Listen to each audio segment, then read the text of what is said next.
Before we start the video, I want to give a big shout out to my KOG members of the month, Ryan McDonough, Nero Diamond, Blue Cat, and Bulldog DX. You guys are awesome, just saying. If you want your name here, consider hitting that join button for exclusive channel benefits. How's it going, guys? RNG Life here, and today we're taking a look at the new mini box, Flames of the Heart.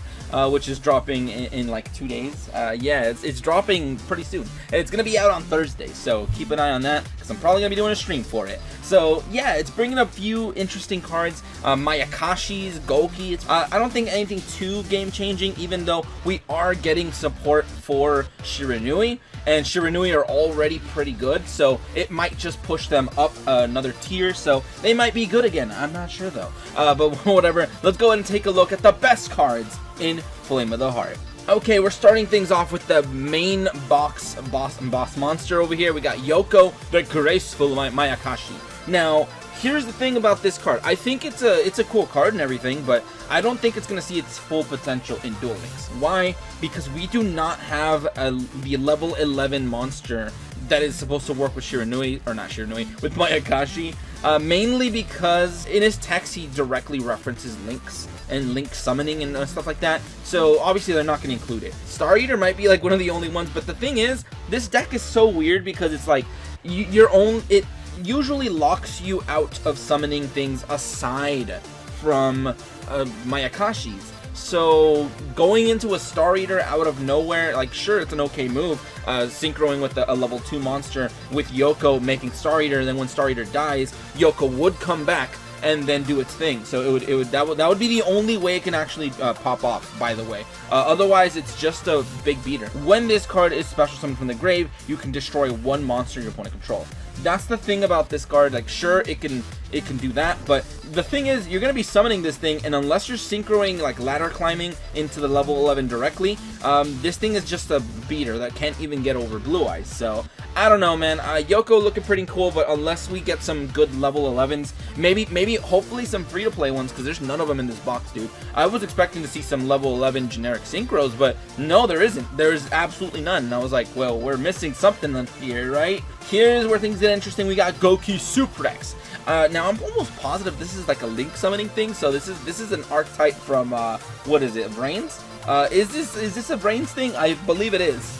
So yeah, we got Gokis over here, and Suprex is pretty much the best one. You use this guy. It says when this card is normal summon, you can special summon one Goki monster from your hand. So really good for getting an extra boy out. Also because they kind of like supporting each other, and you're usually gonna want to go for the other card, Twist Cobra. This card says you can basically get a special summon. That's pretty cool. And if this card is sent from the field to the grave, you can add one Goki card from your deck to your hand, except himself. And you can only use his effect once per turn. Now the thing is, that's pretty cool because it adds a Goki card, any Goki card. So you can add spells, whatever they're offering, you can add it, and it doesn't lock you into searching only monsters, which I think is pretty cool. I think it's pretty decent. Him being a UR makes a lot of sense because he's kind of like the main one you want to go for in Gokis. So, not bad. Let's keep things moving, though. Next up, we got Gizmic Yara, the Gleaming Vanguard. What a cool name, dude. What a cool, edgy name. I think this card is really interesting. I feel like this is just an inherent card you can probably throw in most decks, and it'll just be a free buff for the most part. You can special summon this card from your hand by tributing one normal summon monster. You can only use the effects of this guy once per turn during your main phase if this card was normal or special summon this turn, which is probably going to be that special summon because that's his effect. So special summon, you can immediately after this effect resolve, normal summon one monster. If you do, you cannot special summon monster for the rest of his turn unless they are the same type as that monster that you tributed. So that's pretty cool. So you basically normal summon, use this guy's effect, special summon by tributing that normal summon monster. So if it's like for example the Goki guy, you normal summon this guy, he has his abilities to do stuff, he can special summon another one of your lads, then this thing can basically tribute him, then that guy would get his search, and then this thing, I don't know if anything would miss timing, but it also says if this card is special summoned by its own effect, is tributed, gain 2,050 life points. What you're trying to do is basically normal summon, special summon this guy out by tributing that normal summon monster. So hopefully you get an effect from that. I can definitely think of a few things that would get effects right there. Dude, I can run this in like so many decks. So you would tribute it, get this guy out there. That's pretty cool. Now you're able to normal summon again, so you can tribute summon for another big lad, and then you get a nice heal, which is really, really nice. I think that's pretty cool. It's a nice little tribute engine, and you could probably run it in most decks, as long as you're able to normal summon. If you don't got too many big monsters, then you should be fine. So I think this card is pretty cool. I like it. Now we got Tatsunecro over here, which is one of these cards that I actually really like. I think this card is one of the best tuners we've seen in a while. Of course, it works mainly for zombies, but I just really like this card. It says if this normal summoned or set card would be used as a synchro material, one monster in your hand can be used as the other one material. So you can literally normal summon this guy synchro from the hand, and that is actually pretty hype. I absolutely love that. If you do this, all materials for that summon are banished instead of being sent to the grave, and you cannot special summon monsters except zombie type monsters. So in a zombie deck, this thing is perfect, dude. It just goes into zombie synchros super easy. It's really nice. The only thing that would have made this guy better is that it would say like his name is treated as Plague Spreader Zombie, because I know there's a lot of zombies that just have that requirement that you need Plague Spreader Zombie as the tuner. So if it said that as well, then it would be absolutely perfect. But so far, I really like this card because you can synchro into a zombie monster. You know, you got a lot of what is it, Mayakashi, Shiranui, all of them. They're all zombies. So this is going to be a really good support card for Shiranui or Mayakashi. So very nice. I actually really like this card. Next up, speaking of Mayakashi, we got Goki, the Graceful Mayakashi. Now, she is an SR for a reason. This card is really good.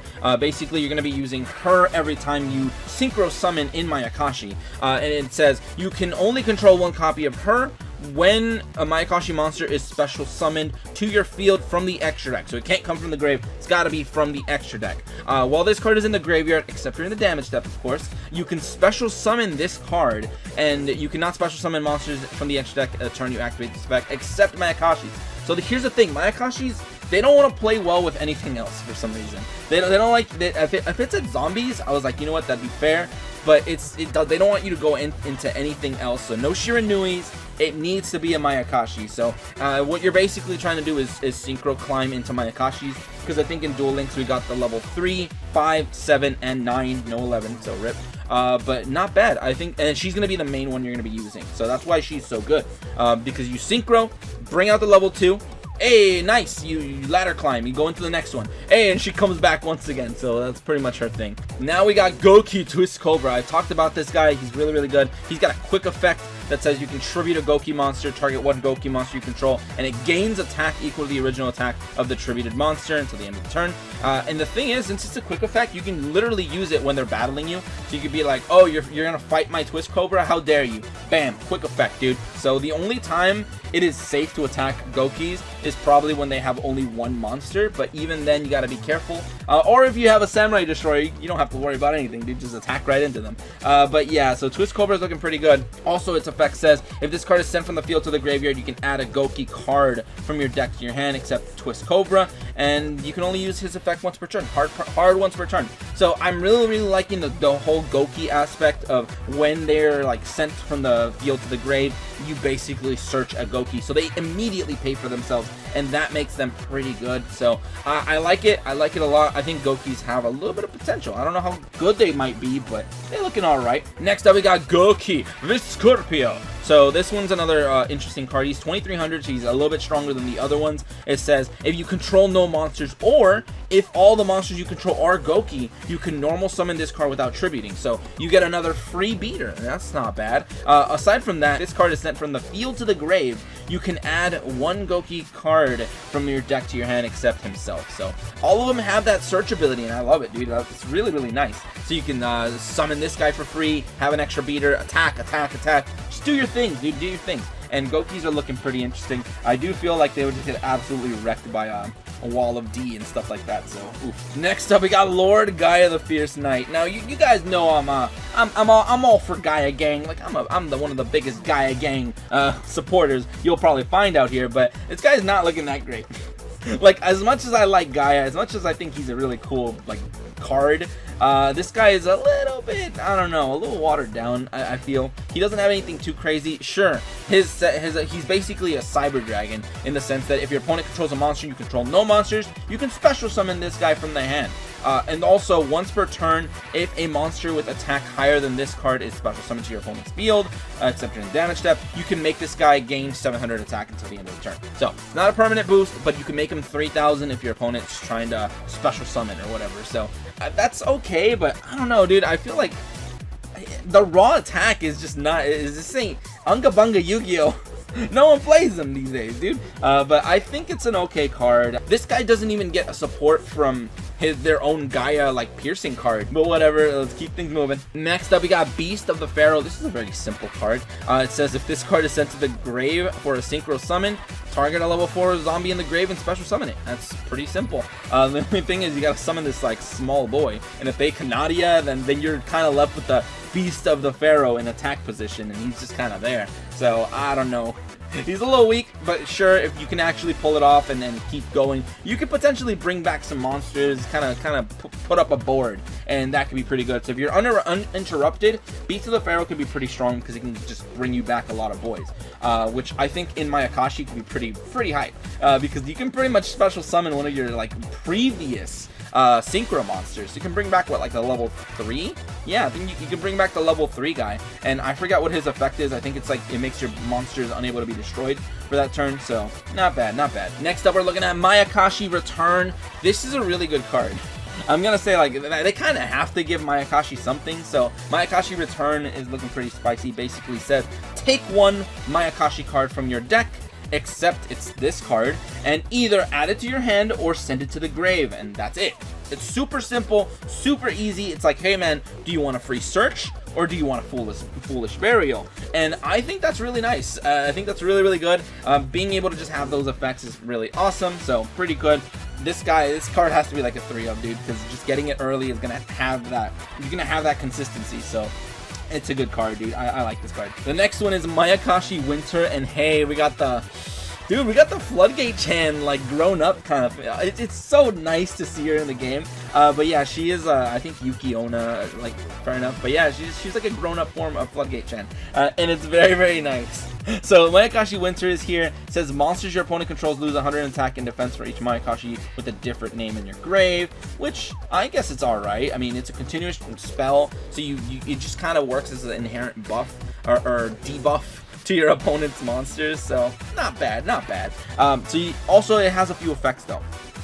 You can only use one of the effects of this card once per turn, but once you use it, you're probably screwed. Like, you're gonna lose that debuff. But this says, send this card and one Mayakashi monster you control to the grave to draw a card.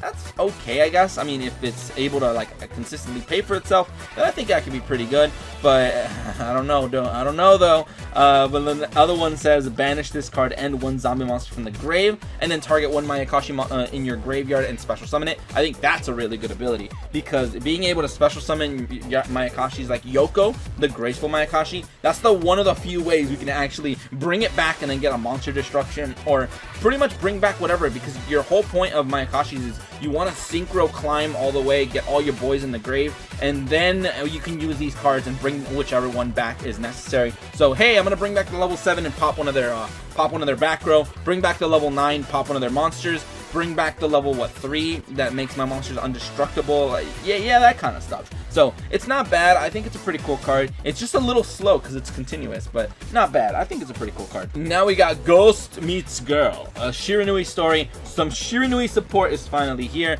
so this is looking a little bit interesting, dude. I just like the fact that they're mixing the lore finally, so not bad. But let's read the effect. It says, if your opponent controls a monster, discard one zombie monster, special summon one Shiranui monster with a different name from the deck or grave. Also, you cannot special summon monsters except zombie monsters for the rest of this turn after this effect resolves, and this is a once per turn card. Now, I think that's really good. It's a quick play, so it's just an inherent fast card. It's a quick discard of a zombie, special summon a Shiranui. So I think that's pretty cool. I mean, it gets stuff into your grave, and then you summon monsters out, and then you could just abuse them. Because I know for a fact Shiranui really like getting their sword, and what is it, that swordsman guy, tuner, on the field, and then it's like, haha, attack it, I dare you. Next turn I'm popping off. So this card could be really, really good for that. Shiranui Style Solemnity over here is the next one. And this card's name becomes Shiranui Style Synthesis, which I believe is that their field spell? I'm not sure, but I feel like it might be. Well, this is in the spell and trap zone. Once per turn, you can activate one of these effects. And it says 1. Banish one zombie monster from your grave. The normal and special summons of your zombie type monsters cannot be negated for the rest of this turn. Cool, I guess. Target one zombie monster you control, banish it, then you can send one zombie monster with 0 defense from the deck to the grave. I feel like the other one might be a little bit better because it just does things. It just extends your game state. But this one, it's like, I don't know, dude, you gotta get rid of one of these things, right? Target one zombie monster you control. You gotta banish it first. Sure, it's gonna get effects, but I don't know, dude. I don't know, you're still giving up a card you control. But fair enough. I think this card's alright, but I definitely like Shiranui's story a little bit better. And that was all the SRs and URs that we do have to take into account. Some of these rares and stuff are pretty good. But for example, Tengu, the winged Mayakashi over here, you're going to be using all these Mayakashis in increments of level 2. So the 3, the 5, the 7, the 9. You're going to be using all of them in the deck. So they're going to kind of take up a space in the extra deck. So I don't know, dude. I feel like we might not have enough space in the extra deck for Mayakashis to just be good, especially because you can't really mix them with too much other stuff unless you only want to make a build that focuses 100% on like Tengu in the level 9, in which case good luck. I don't know how you're gonna be doing that, but I don't know, dude. They look pretty okay. I mean, we are getting some new Shiranui support. Like I said, we're getting Sword Saga. Yeah, that's a free-to-play card. We're getting a lot of stuff, and by the way, we're also getting stuff like Evil Sars. We're getting Evil Sars for no reason at all, dude. They're not very good. I will say that now. This is coming from a guy who actually made a video on them like a few days ago. And the deck is it's a little mediocre, dude. Even with like the best tribute support, so you can like disrupt your opponent and mess them up and whatever and do a whole bunch of stuff, they're still a little bit lackluster. Also the fact that like they keep giving us like Evil Sars that are like the ones you go into. You don't want to draw these guys. You really don't. Like, they seem okay. This one seems alright. I mean, isn't it the one that summons from the grave? Yeah. If you bring this guy out with the effect of an Evil Tile monster, because you tributed Evil Tile, summon this card basically lets you special summon an Evil Sar monster from the grave. And that's all it really does. It cannot declare an attack, but it brings back an Evil Sar, and you're pretty much just kind of setting up a little bit of a wall, maybe tributing for something else. But that's pretty much all Volcano does and stuff like that. But I don't know. Let me know what you guys think of the new mini box. I definitely like some of the cards in here. For example, we got the Yuki Musume, the Ice Mayakashi. We literally have Floodgate Chan's little sister over here, and I think that's pretty interesting. Let me know what your favorite cards in this box are. I don't know, man. There's a lot of really cool stuff. I kind of really want to play, well, I kind of want to play Mayakashi just because of the climb aspect of it. But Gokis look pretty interesting because they just search everything. That's awesome. Just Zombie Synchro is going to have a little bit of a buff, so Tatsunecro is going to just definitely help out. And that's pretty much that, dude. I don't know. Let me know what you guys think of this mini box and what you guys think are some of the best cards. But for now, I've said my piece. Fair enough, that's pretty much that. And you guys enjoyed, go and leave a like, share, and subscribe for more Duel Link shenanigans. But anyway, thank you guys for watching today. Have a great day, and see you guys.